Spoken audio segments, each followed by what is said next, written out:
been hot minutes since my last video, hasn't it? Yeah.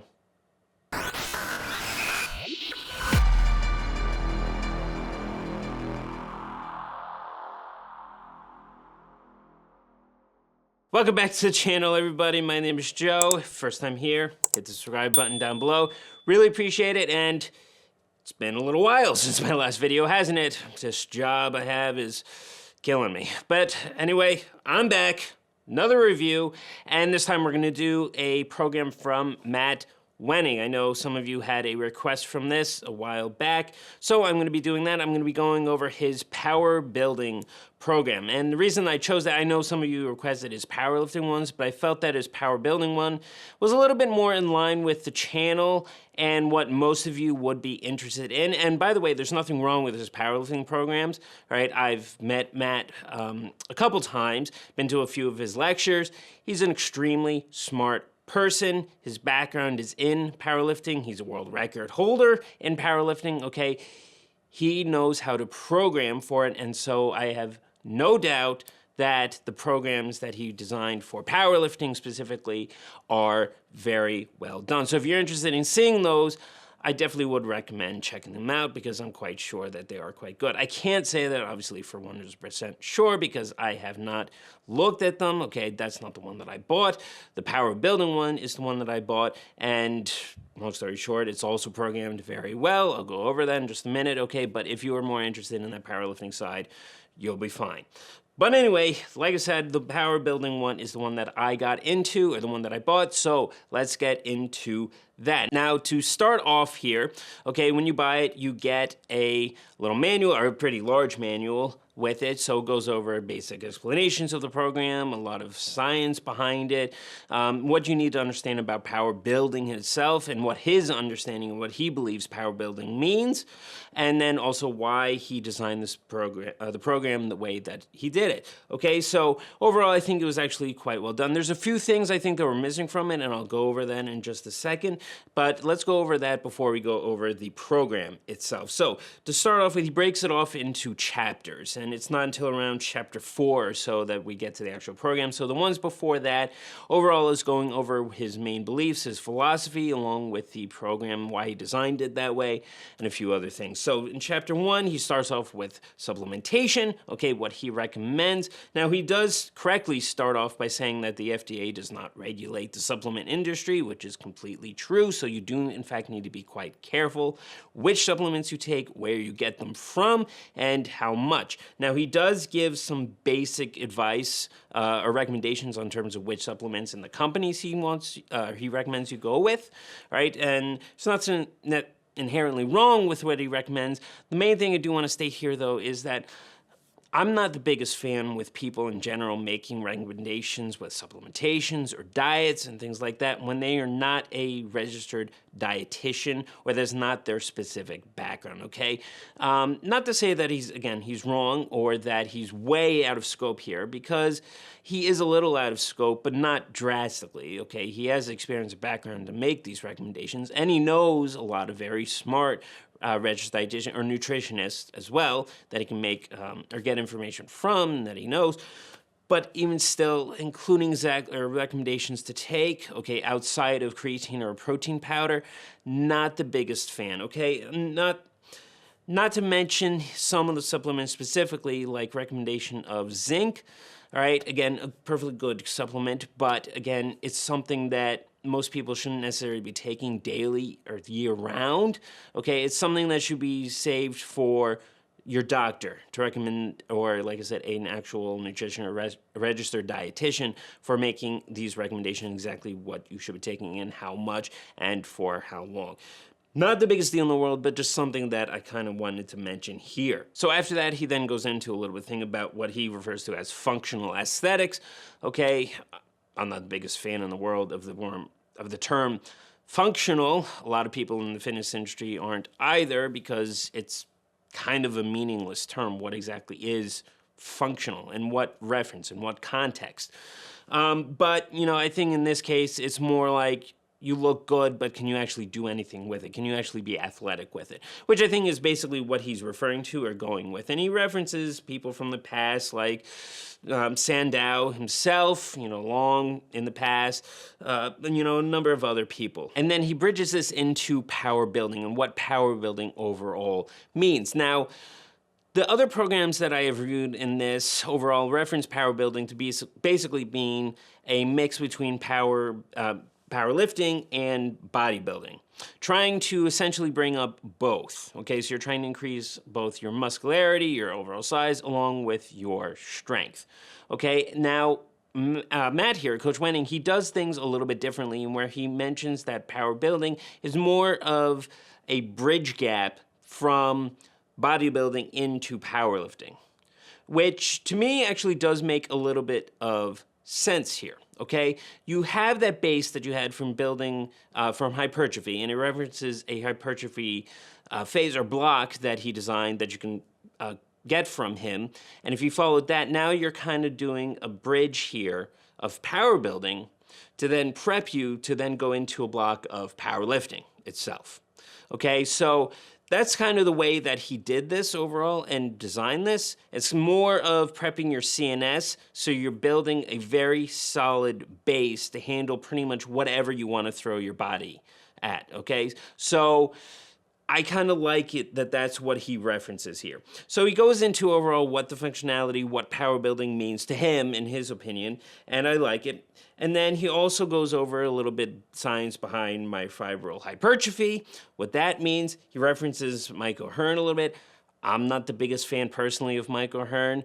There's a few reasons why. I can go into that in a separate video. It would take too long to do it here. But, he personally knows Mike O'Hearn. He's trained with Mike O'Hearn. He likes what he does. That's fine, okay? And what he does in this program, referencing some of O'Hearn's principles, are perfectly fine, okay? So, and I think it will actually do quite well with most people. But he goes into the overall science here a little bit of myofibril hypertrophy, and he explains it quite well.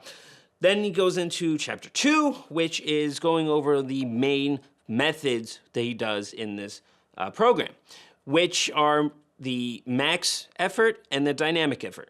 Okay, so it's what this program is basically centered around. Okay, for those who are not familiar with those two, max effort essentially is exactly that. You're giving your maximum effort in a particular lift and that particular workout. Okay, it does not mean that you're going for 1 RM every time or every workout. That's not what it means. It means simply that whatever you program in, you're putting in your maximal amount of effort into it, the highest amount of intensity and overall, or giving your overall best with it, okay? So it can at sometimes mean going for 1 RM, but it could also mean going for a 5 rep max. It could also mean going for a 10 rep max. Okay, it's still high intensity, still maximal effort with it. And it doesn't necessarily mean at 100% of your 1 RM either. It could mean that you're doing a 95% of your 1 RM and you're programming in, let's say, around 2 to 3 reps for that, okay? So it really is meaning you're at a very high amount of load. You're giving your all for that. Dynamic effort, on the other hand, is more developing your speed and explosiveness with it. It's going to be in much, much lighter loads. And in this particular case, he has you around 30 to 40%. You're starting off at 30%. You're working up to 40% over the weeks. Okay, so you're giving it a maximum speed in your lifts. Dynamic, okay? These two efforts are staples in the powerlifting community, but they can absolutely apply towards hypertrophy and development and prepping your CNS to handle hypertrophy block as well. Okay, Louis Simmons is the one who kind of pioneered these two efforts here in the United States. It's been used for a long time over in Russia, a lot of in other European countries. Okay, but Louis Simmons is the main one who brought it here to the United States over at Westside Barbell. He's been using it for years, and we all know how well that goes. For those who know about Westside Barbell, they develop some of the strongest people on earth. Okay, so they are excellent methods to follow by that can be not just powerlifting, but for other types of training as well. And the way he programs them here is done quite well. Okay, and I'll go over that in just a second. But anyway, that's mainly what Chapter 2 is. It's all about explaining those methods and the fact that you're trying to go for a maximum amount of force, okay? Force can apply to both the max effort and to dynamic effort, okay? Remember, force equals mass times acceleration, right? If you develop both of those, you develop an enormous amount of force. The greater the force, the greater the strength and hypertrophic response you're going to get. Plain and simple. So once he explains all that, he then goes on to a next chapter, chapter 3, which is the basic guidelines on a hybrid of powerlifting and bodybuilding and how he kind of ties the two together.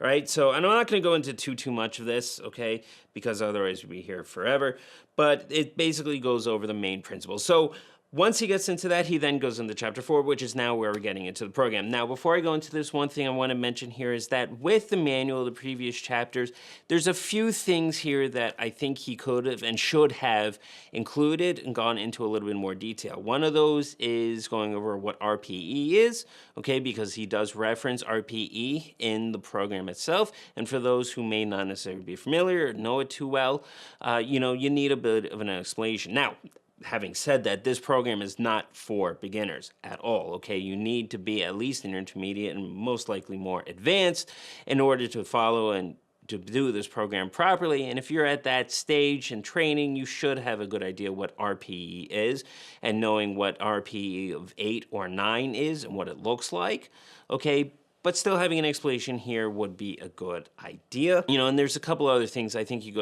gone into a little bit more detail. One thing I will note, though, is that he did reference a lot of things with actual good research behind it, so he gave good citations with it. He didn't just pluck things out of thin air, all right? So, and the fact is he knows a lot of these researchers themselves personally, so he knows quite a bit of knowledge when it comes to this, but he also knows not only under the bar experience, you know, as that's kind of famous from Elite FTS, but he's also on that research and science side of things as well. But anyway, let's get into the program itself. Now, it's broken up into 4 waves, what he calls waves. They're essentially phases, okay? So in phase 1, that's essentially an introduction to the max effort and dynamic effort, trying to develop your overall max and speed work, okay? So you get an introduction to that to prep your CNS. Then into wave 2, that's when you go over what he refers to an O'Hearn loading principle. So that's from Mike O'Hearn that he learned, essentially doing 1 set at around 1 rep max of 9 RPE, and then you're doing back off sets after, or drop sets after that at a lighter load to develop a little bit more speed work into it. Again, this is perfectly fine there. I think it was done quite well. Then week 3, you're going into more classic type of resistance and loading modalities, what he refers to that. And then wave 4, that's when you give you get an option. Okay, so you can go down an either hypertrophy route, or you can go down a traditional powerlifting route to develop your 1 rep max and try and increase it and kind of peak for that. So by the end of that, you can test and in theory get a new 1 rep max. Now, one thing Coach Wenning here does mention, and I agree with, is that in this training, you're not necessarily going for your true 100% 1 rep max, okay? There's a difference between 1 rep max in this training and your true absolute 1 rep max in competition, okay, when you're competing in powerlifting. All right, he says here, and I agree with this again, that the 1 rep max you're going to be more going for in this training is more like your first attempt or your opener in a competition. Okay, still very much 1 rep max, okay, or still very much 1 rep at max effort, but not necessarily your absolute highest 1 rep actual max, if that makes sense, okay? And again, I agree with him there. So that's how he breaks it up, all right? So now let's go over the first day here in wave 1. It'll give you an idea of overall what his programming style is like, okay? Again, I can't show you pretty much beyond this because that wouldn't be fair to him. But like I said, it still should give you an idea of what's going on. Now, the way he broke this down, like I said, it's wave 1, so that's the phase. Programming overall is broken down into essentially your macro cycle, your mesocycle, and then your micro cycle. Okay, so wave 1, the first phase overall, that is the mesocycle. Okay, macro cycle is your overall program, the entire thing. okay? Mesocycle here is the interval phase, wave 1 in this particular case, and then microcycle is a specific period in that mesocycle, okay? So in this particular case, it's a week. It's a week long because each microcycle is 7 days long. So let's go over day 1, which is a max effort upper day, okay? Now, he starts off with a warm-up, all right? And Coach Wenning, he's kind of infamous for this specific type of warm-up. A lot of people have kind of asked about it. Is this an actual good warm-up? Is it too much? He's known for giving a warm-up where you're doing a huge amount of volume of specific movements before you even get into your main lifts. Nothing wrong with this. This is actually a very good warm-up. You're only at an RPE of 3 to 4, not higher than that. So while, yes, you're doing 4 sets of 25 here, you're very light loads, okay? The whole point of it is just to pump blood into there. It's pump work, essentially, to prep your CNS, to get it going so you're ready to go, all right? You're not going to deplete your energy, deplete your ATP or anything like that. You're going to be perfectly fine. You'll recover just fine from it in time to do your main lifts, right? I would add personally also a little bit of light cardio to warm up with as well. I typically start my workouts with 5 to 6 minutes on a treadmill or something like that. Just a light jog or kind of speed walking a little bit just to get the heart rate up, get some blood flowing overall, okay? And so you can add that here if you want, but if you don't want to, then you can just start off the warm-up that he recommends. Either way, the whole point is to just start pumping blood in there and getting you ready to go. Now, once you get into the main lifts here, all right, so the first one is feet up bench of 6 to 8 sets times 5 reps. A decent or very good amount of volume overall here, all right? Again, it's max effort, so you're at an RP of 9. All right, and you're only, now the rest periods are a bit longer, it's 2 to 5 minutes, as it says. You're gonna need it because you need to recover each. Again, it's max effort. He does give some recommendations overall, what you're be going for here. You're gonna be utilizing chains as well in this, so that's something to keep in mind. If you don't have access to chains, then you are gonna have to kind of play around with the weight that you're gonna be going for, all right? He doesn't necessarily explain the alternatives to go with if you don't have chains or bands in this case. I think that's also another thing he should have included in the manual, explanations for that. Some of you might be wondering why feet up. There's nothing wrong within this particular case, okay? Again, while yes, it is max effort, you're not going for a one rep max. Your whole point in this particular phase isn't to peak and increase your 1 rep max. It's just simply to increase your overall capacity for your central nervous system. Having your feet up here is still perfectly fine, okay? And it can play a role in certain types of training. Here's one of them, all right? Once you complete that, then after that you go into the accessories. Your RP is dropped down to 8, okay? Again, you still want to be high. Your rest time is dropped down to 1 minute. Now, when it comes to it, there's some debate on how much you need to actually rest. There's some research out there that says that it can benefit some hypertrophic response or stimulus. Some saying not so much. At the end of the day, if you want to follow the 1 minute recommendation from him here, that's fine. If you need another 30 seconds to a minute, that's also fine too. I don't think you necessarily have to adhere to 1 minute like he recommends here, but if you want to follow to as close to that as possible, go for it. But for the accessories here, he has inclined tricep cable extensions. Okay, perfectly fine. That's a good accessory work to the bench. All right, and then cable pullovers. Also, that's a great exercise as well. Okay, so again, remember, it may not seem like a lot, but first off, in that first one, you're doing 6 to 8 sets in that bench. That's going to take a while. All right, you're going to need a full hour to do this, and it's more than enough to get that prep work for your overall upper body for your CNS. Again, remember, it's a max effort day. You don't want to do a ton of actual stuff, a ton of exercise, like 5, 6, 7, 8 on a day of max effort. It's not the point of it. You're going to burn out. You're going to end up greatly increasing your injury risk by doing so. Dynamic effort days when you can do things a little bit more, right? Not so much on max effort day. So this gives you an idea of how max effort is programmed. Excellently done here, all right? And then One other thing I want to mention here is on day 2, I'm going to show you this because it's a rest day, but one thing he mentions here is he randomly puts in a picture of him doing, or one of his people at his gym doing what's called Wenning plank, right? It's an ab exercise. He puts it here really randomly, okay? I'm not sure why he puts it here, because the next time you actually see it where it's actually utilized in this program isn't until much later in wave 2. In the warm-up on a day in wave 2. Why he put it here on day 2 in wave 1, in microcycle 1, I have no idea. I mean, you need to reference to it, yes, I'm glad that he does, but why he put it here, I have no idea. I mean, this isn't the only time that he's done this. There's a bunch of times here where he puts in an exercise to do either in the warm-up or in the accessories, but he puts it at a completely random place here in the manual, and it's not referenced until much later on. So I don't know why he did that, so it was a little strange, but it's just something that I kind of wanted to mention here, just so you're kind of aware of it. So anyway, that kind of gives you an idea of how programming kind of goes. So like I said, that's a max effort day. There's another day, a dynamic effort day, which is much more speed work. He starts off with 30% in microcycle 1 on day 1, okay, and that's perfectly fine. Over the microcycles on microcycle 2 and 3 and 4, you're working your way up to 40% eventually.